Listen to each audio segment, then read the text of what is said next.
and welcome back. This is Victoria Woelders. I am continuing to share this empathy tale.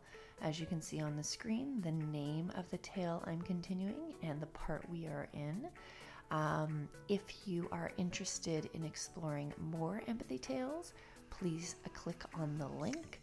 If you are interested in listening to the other parts of this empathy tale, you can check those links on the screen as well. And we are going to get started right now. So welcome to another empathy tale, creating compassion one story at a time. I hope you are comfortable. And now I'll begin. As the winter was turning into spring, the decision was made to switch roles. The youngest brother said to the oldest brother, "I have a very important job, and I know your job is important too. Can you write down what I need to know about our fields, and I can tell you all you need to know about our village and our villagers?" The eldest agreed, yet had some discontent in his thoughts. The eldest brother was resentful. For all these years, he had been working so hard physically, while the youngest got to socialize and prance around the village. In a quick response from the eldest brother, he replied, "Yes." There was a scheduled meeting arranged the next morning with the two brothers. The eldest was eager to move into his new role, and his plan was to never return to the fields again. These are the things you need to know. Winter, spring, summer, and autumn all have their personalities, joys, and pains. You have to make sure that you till the soil in the spring.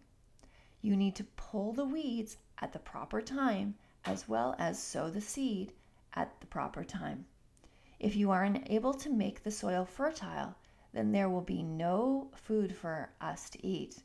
Make sure the insects and pests are dealt with, and you are not neglectful. Harvesting is important. Always remember to look after our fields. The youngest brother started to feel resentful for the way the eldest was talking to him. My big brother seems to be thinking his job is more important than mine. He might even have an easier job than me, he thought to himself. The brother noticed he started to feel resentful and began to empathize with his eldest brother. He thought to himself, "I wonder what it would be like to work the fields every day and night. It must be hard." With the youngest son's empathy, he did not feel hurt anymore, but overcame it with the ability to empathize with his exhausted and tired eldest brother. The eldest brother turned to the younger and quickly snapped, "What do I need to know about your job?" The younger brother sat down and began to share his thoughts. When you go into the village, there are areas on the road that are not maintained well. So when you pull your cart, you will need to be very careful of where you are pulling it. He continued, "You have to make sure when you see the fork in the road, you stay to the right of it. There will be a number of times when the left looks like the better road, but I warn you, do not go down the left path. The ditches and potholes are too big for the little cart to maneuver through. You need to choose wisely. Be aware of the weather and be aware of any strangers on the road." The first place you will need to go in the village marketplace is the village marketplace. Meet with Mrs. Fields, as she will give us fruits and vegetables we are unable to grow on our garden. She has 3 children. Her 3 children are not well. The eldest was injured and does not walk. The second child coughs and is challenged with her breathing. The third child is blind. Every day I go to the village and I ask her how her 3 children are doing. She always gives us more food than we can afford to. Yet she is kind and compassionate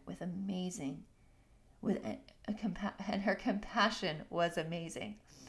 I appreciate her. The second place is the butcher, and Mr. McTavish is there. His wife is sick. Please ask how his wife is doing. He is lonely, and I truly believe I may be the only one that knows of his deep sadness. As you leave the village, never forget to go to the cathedral to see Father John.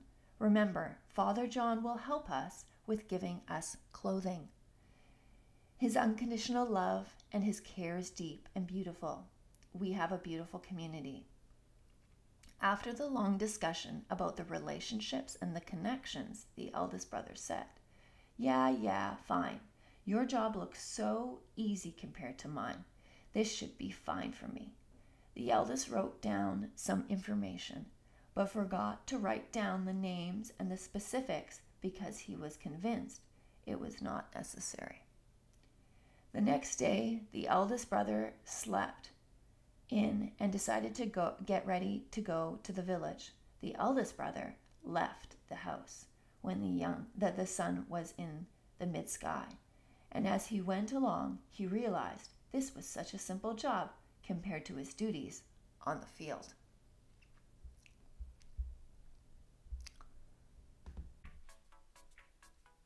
If you're absolutely loving this story, click on the screen now to listen to the next part. Or you can come visit me at my website at mykidslocker.com, and you can click on that link on the screen as well.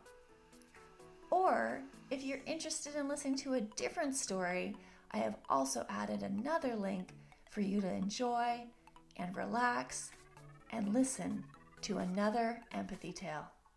Thanks. I'll see you soon.